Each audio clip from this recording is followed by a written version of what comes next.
Halo guys, ketemu lagi sama Deddy Bas di sini di hari yang cuacanya enak ini, hari Minggu yang enak banget cuacanya. Gua lagi mau ke daerah SCBD bersama si CBR 1000 ini. Apa kabar guys? Semoga semuanya baik-baik saja. Gue sendiri alhamdulillah baik.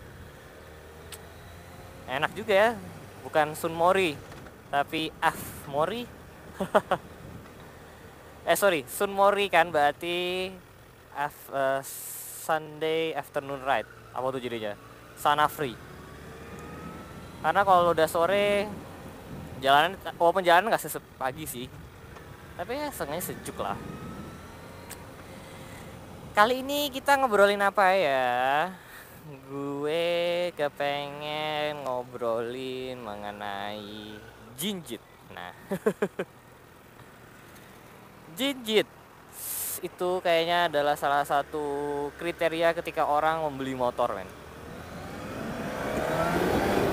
Pasti lo kalau udah ngeliat motor, nyobain atau kepengen deh. Aku biasanya motor-motor dengan cc yang agak besar.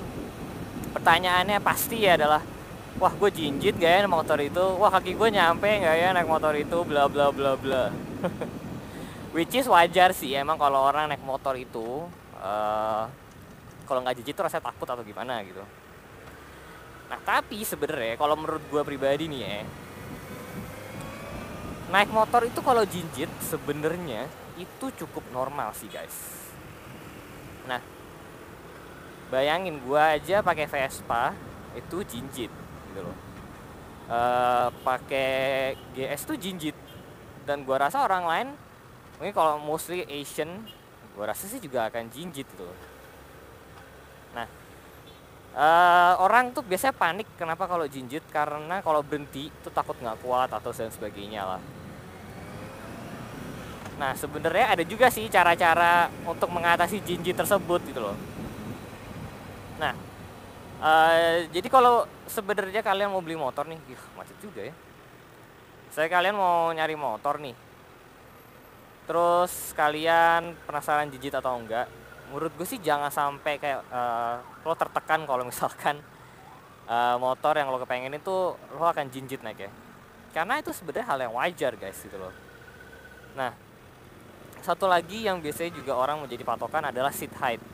Nah seat height nih kalau misalkan lo lagi browsing internet gitu, lo lagi nyari-nyari komparasi motor deh misalkan, terus lo lihat-lihat nih seat height-nya misalkan 82 cm atau seat height-nya misalkan 75 cm atau 750 mm lah dan sebagainya.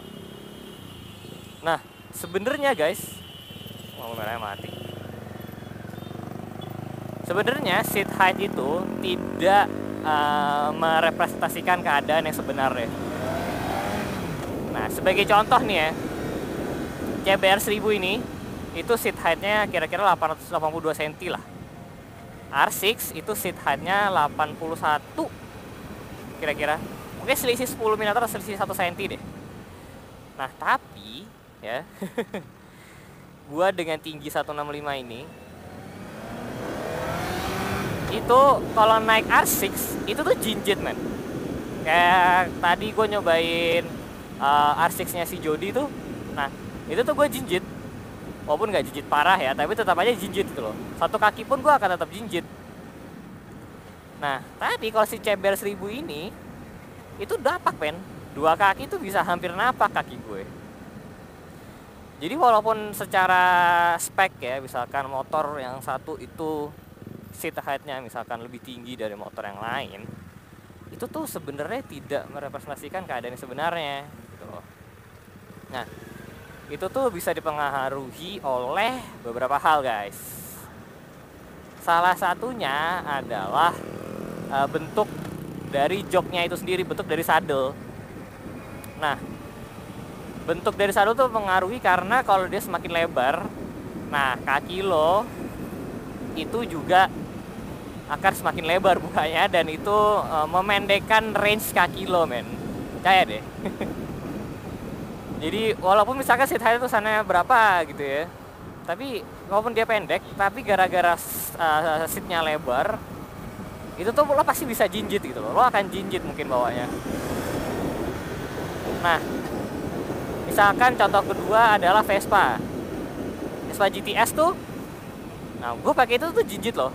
Padahal kan harusnya Vespa tuh nggak tinggi kan.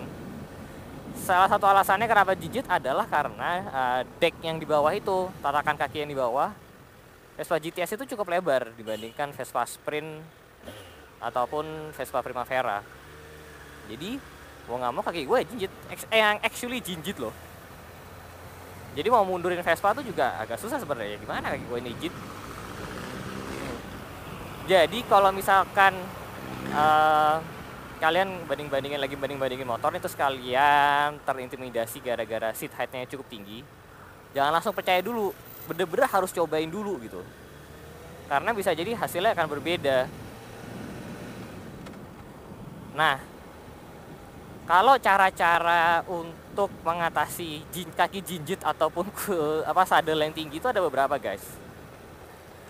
Bisa dari lo-nya sendiri, misalkan lo pakai sepatu yang cukup tebel.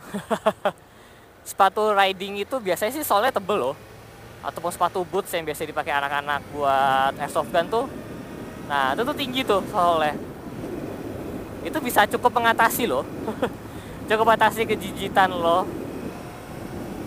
Nah, atau juga misalkan pakai celana yang stretch.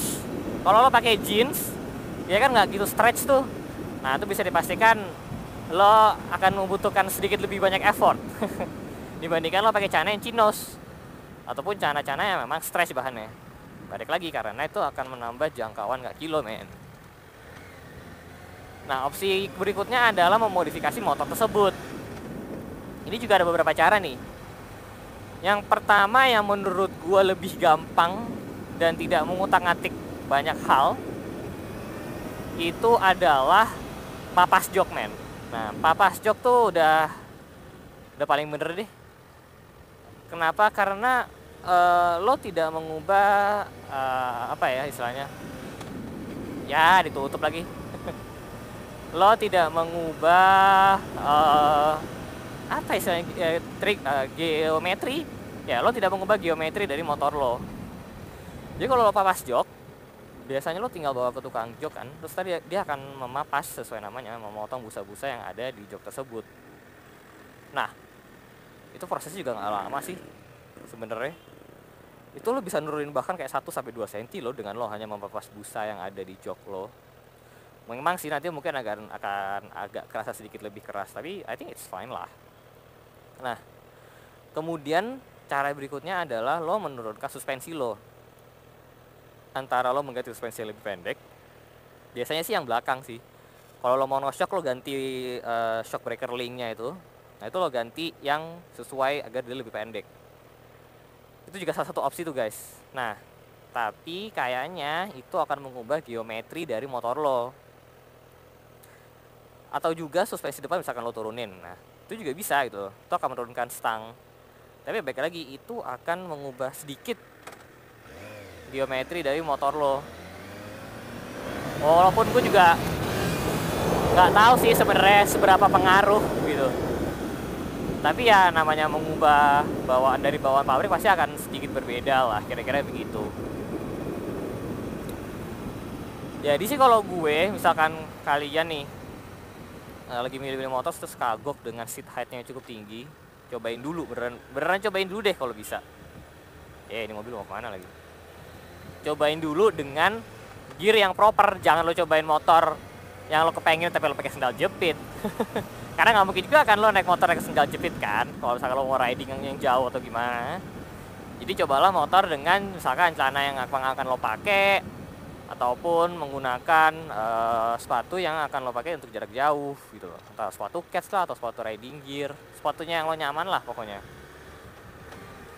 Nah, dengan begitu lo akan mencoba motor lo tuh lebih baik lah, kira-kira gitu, akan mendapatkan gambaran lebih baik.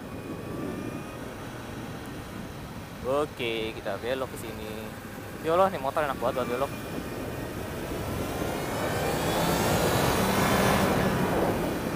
Enak banget buat belok. Jadi kalau dari gua sih kira-kira gitu sih guys. Kalau menurut lo gimana? Apa solusi dari lo untuk memendekkan motor lo? Coba gue penasaran. Oh tadi kan gue bilang tuh pas jok lah, atau ganti shock breaker, atau ganti arm link yang di belakang kalau lo monoshock. Ada nggak cara lain ya? Atau nambahin sol di sepatu lo?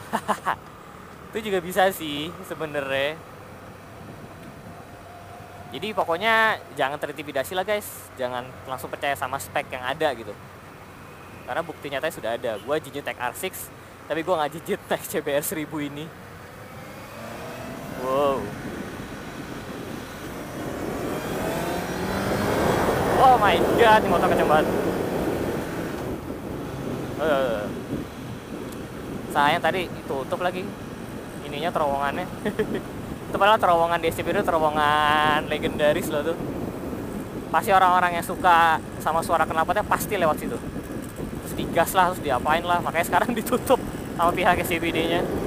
Oke guys, kalau gitu jangan lupa sharing ya. Kalau pendapat kalian itu gimana sih cara untuk memendekkan motor ataupun untuk mengatasi jinjit lo itu? Pokoknya kalau sekarang lo naik motor, pengen beli motor, dan lo ketika lo coba lo jinjit, tenang aja guys, itu adalah hal yang lumrah. Asalkan lo tidak jinjit terlalu parah, itu adalah hal yang lumrah. Beneran itu hal yang lumrah banget lo. Oke lah, lo akan kesulitan ketika lo memundurkan motor ataupun sebagainya. Tapi itu bisalah di overcome caranya. Selalu ada solusi untuk semuanya guys. Oke guys, kalau gitu sekian dulu mungkin untuk vlog kali ini. Gua mungkin mampir sensi dulu deh. Kalian jangan lupa sharing tips-tips dari kalian untuk memendekkan motor. Kalau kalian suka video ini jangan lupa like dan jangan lupa subscribe. Oke kalau gitu guys, stay safe di jalan and I'll see you guys on the next video. Bye bye.